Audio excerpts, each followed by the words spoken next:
Good evening, everyone. Welcome to the UKW Arena. It is, it's cold in here. It's freezing. It's freezing. It is November the 4th. The fireworks are on tomorrow, but tonight we have fireworks on Friday Night Showdown. Like what I did there.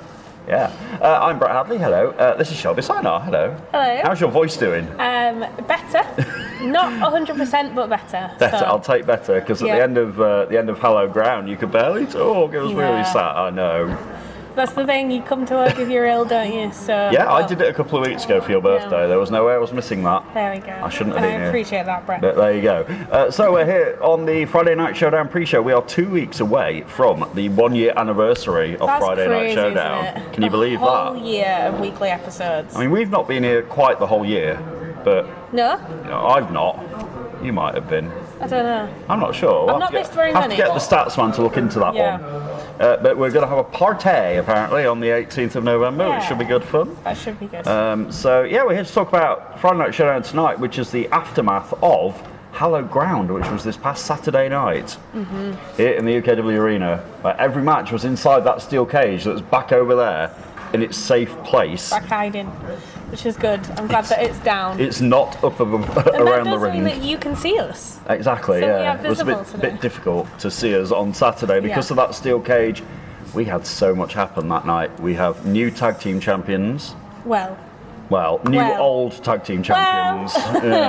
Old new tag team champions. The Persian Empire regaining their gold. Unfortunately.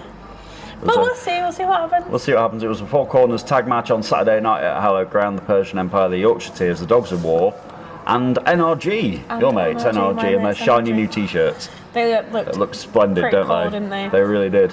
In the end, though, somehow, someway, the Persian Empire stumbled out of here. I'm not going to say walked out, because they didn't. They stumbled out of here with those tag team titles. They are, once again, the UKW Tag Team Champions. And there were 11 matches defended inside that steel cage last weekend. There were. So no wonder I didn't have a voice left. No. But there was 11 matches, and that is, like I said on Saturday, but I think that has to be a record. It's got to be nearing a record anyway. In one evening for the UK, I definitely think that's a record. In a steel cage, all in one go. All in one go. The very first match of the night, though, was for the Genesis Championship. It was indeed. And it was one of the most shocking things of the night. Yeah. Because we saw a new member of the Dogs of War. We did. I'm not Adam and Eve this. Sarah Sky, what are you doing? I have no idea what she's doing, Brett.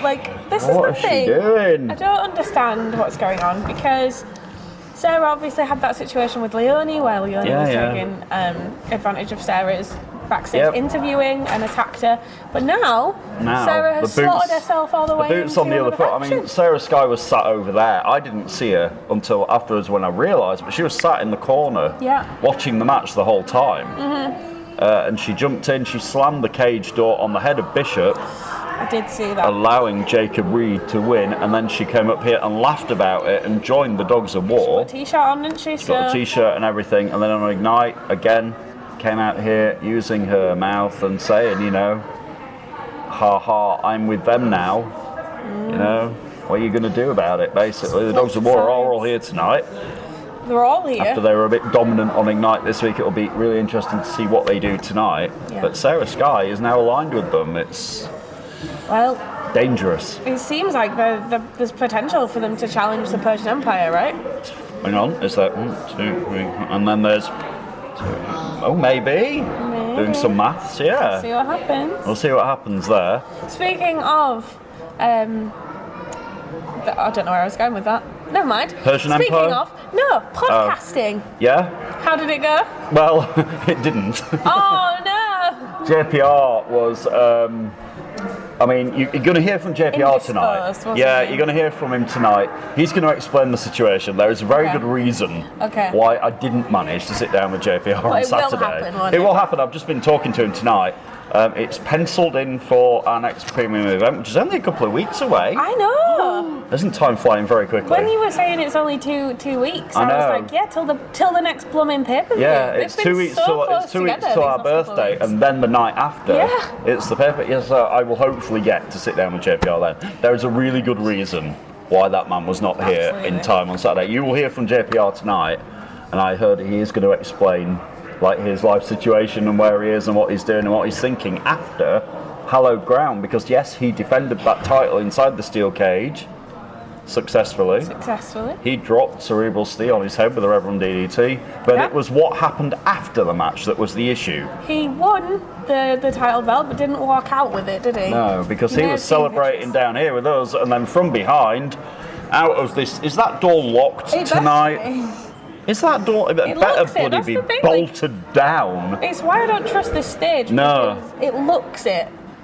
But that doesn't mean that it's last week. Secure, yeah. It's really intimidating. It is, because out from the depths of hell came Ian Creed to ambush the UKW champion, and ambush him he did, ramming him into the steel cage and then getting the belt. And I always forget, there's a great picture on social media that somebody took in the crowd of that guy. I don't know what to call him even, but he was sat on the top of the steel cage holding the UKW belt, and it was a scary image.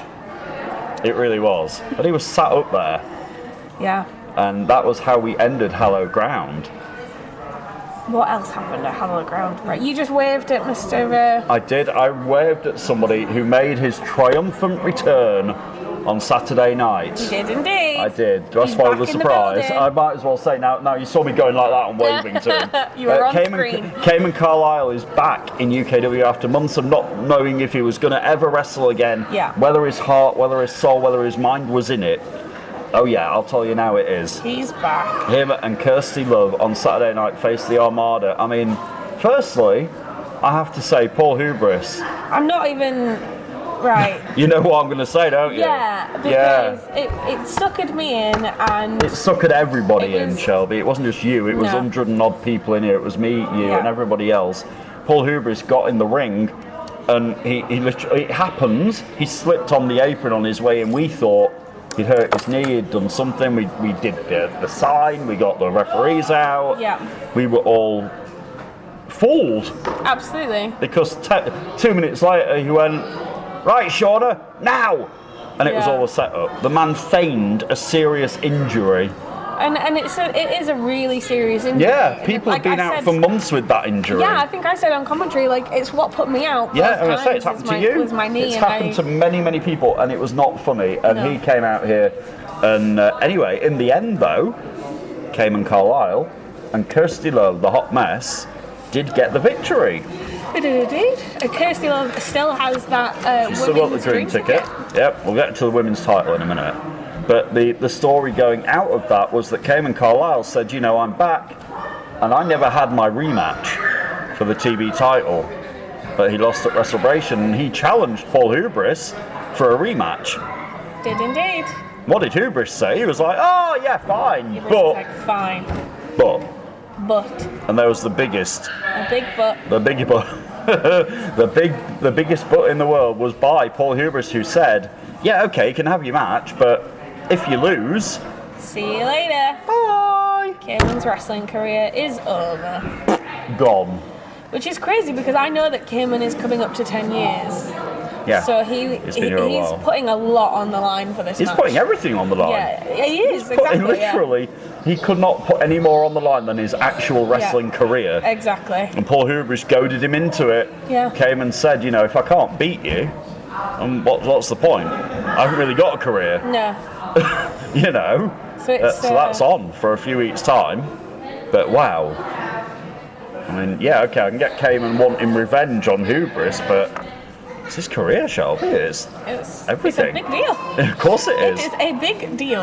A very big deal. We will see if we hear... Well, we're going to hear from Cayman Carlisle. He's in the building. We've just seen him. We've just seen him. So he's here. Also interesting was that Leonie Rose defeated Nina Samuels with the help of her friends. Yeah. It wasn't one-on-one. Well, it was one-on-one until the end, when Nina looked like she was going to get out of the cage. And then she got... good old Persian Empire handcuffed to the steel cage. Which allowed Leonie Rose to escape. And was unable to touch the floor. Yeah. So she's still the women's champion, whether we like it or not, and we really don't. But yeah. We've just got to hope that Nina will come back. Or there'll be somebody who's not going to put up with the shenanigans of Leonie Rose. So yeah, and then to complete the Persian puzzle on Saturday. The Persian puzzle. The Persian Empire Championship puzzle. Go on. Chris bloody Castle. Chris Castle. Don't hassle the Castle. Well, I think Big Duncan hassled him. He did, and Mikey Andrews. We'll get to Mikey Andrews in a minute. That's another story. So credit where credit is due to Chris Castle. He says that he's the hardest working man in British wrestling. Yeah, you know what? He did wrestle 2 cage matches last week. You know what? Right. I'm never gonna like Chris Castle. No. I think he's a bit of an idiot. He is, and his mouth has got him into a lot of trouble. But I have to give him credit, and I never thought I'd say that. I said it to him on social media today. Oh, did you? I did, that legitimately. Was a big move of you, Brett. Because I'm magnanimous and actually professional, and I told the truth about what I see in front of me. The guy, like you said, he came out here, he took an absolute arse kicking from Big Duncan. Yeah. And he did. Big Duncan chopped him around, stomped on him, threw him around like a rag doll and beat him up. Yeah. Fair enough. Duncan got his revenge. He did it for me. I gave him a fist bump at the end, fantastic. But then Chris came back out here later on, and thanks to, again, we've already said this before, the Persian Empire, he regained the Around the Clock Championship. Yep. And I can't, whether I think the guy's a dipstick or what, I don't, I was going to say another word I can't say on TV then. He got the title back, and he did put a shift in. Yeah. And then after that, he's not been very well all week. A bit like the rest of the roster. And it wasn't my fault. I didn't. That wasn't. It might be. I had it first, so it might have been mine. But he put a shift in, and I cannot dispute that he did deserve that title back. Absolutely. So there you go, Chris Castle. It's on camera. I gave you some credit. Although after that show on Saturday night, it was a bit rude to me. Oh, really? I was downstairs walking around with my podcasting equipment, and he yelled at me to come over. And he was very insistent in telling me that he was the hardest working man in the building, and that he didn't, I said, well, what about what happened to Duncan? And with Duncan, he went, oh, it doesn't matter, you're only as good as your last match. Nobody's going to remember the match before that. Interesting. Those were his words. Yeah. Doesn't want to admit losses. Yeah, basically. He wasn't bothered about the fact that he got lobbed around the cage. He was only bothered about the fact that somehow he beat Mikey Andrews and got his Around the Clock Championship back. Now, after that, we were too busy concentrating up here with the Persian Empire celebrating. Down there, in the ring, Mikey Andrews blew a gasket. He was angry, wasn't he? Oh my God! He went apoplectic. It was like a light switch. Mikey Andrews, I don't exactly know what he did because we were that busy watching up here. The next thing we saw was our referee, Sam, laid out in the ring. And Mikey Andrews then came up here. I looked at him and went, what the hell are you doing? Literally. Didn't he? Yeah, and he was like, I'll tell you what I'm doing. And then he went on a tirade. It was a good long one as well. It was a bit of a tirade, folks. Yeah. It felt like, when a teacher tells you off at school and you can't say anything back to them and you feel a bit awkward and you're like... It did make me feel a bit awkward, but he insulted me, he insulted the crowd, he insulted the wrestlers, he insulted Yorkshire. Yeah. I mean, that was cheap. He'd had enough. He had. It's a new side to Mikey Andrews and I didn't like it, I have to be honest. I know he won't care what I think, but didn't really appreciate how he was. No. That was a little bit shocking. It was indeed. Now, we are going to be hearing from Mustafa Khan today. The Persian heavyweight champion. The Persian heavyweight champion is here. The Sultan of Slams, the King of the Knockouts, the former UKW heavyweight champion. He is? He's here. He is here. He's suit and everything. Very intrigued to hear what he's got to say. He's been quiet for a couple of weeks on the Persian Empire. He's just been letting them kind of get on with what they need to do. But when the boss shows up, I imagine they're probably going to be a little bit intimidated. We know that Leonie Rose isn't here tonight. Is she not? I didn't know that. Where is she? She's in Bolton. She's got a booking. She's working elsewhere, you mean? Is she? She's working elsewhere. She's being booked. She's been booked. Bolton? She's in wow. Bolton. I know. I've got a friend who runs a coffee shop in Bolton. Oh, true story, yeah. Fantastic. You won't see this, but hi, yeah. You have to send it to him. Yeah. Oh wow. Okay. So she's not here. So I'm not going to go home with a headache tonight. No, then. and I'm not going to go home with a slap either. So. Or a stomped on birthday hat or anything. Yeah, no. It's my birthday next week, by the way. On Friday? No. Sadly not. I can't do it on the day of the show. I know. When is it? Your birthday? On Tuesday. Tuesday. Yep. I'm going to be on a world famous radio station. You're on Radio Blank. Radio number after 1 before 3. That one. Yeah, I am on Tuesday afternoon. I saw it today. Cannot wait. Very exciting. I didn't think it was going to happen, but it's going to happen. Scott Mills. Scott Mills. It's going to happen. Yeah. I was going to go off on something else said about Chris Moyle's been in the jungle. But we'll talk that starts on Sunday. Yes. We'll talk about that later, Brett. Do you watch it? I do. Yeah, me too. I'm quite excited. You guys go and have 10 minutes. Yeah, We're going to chat about TV. We're going to discuss some TV show in Australia. We'll see you in 10 minutes. See you soon.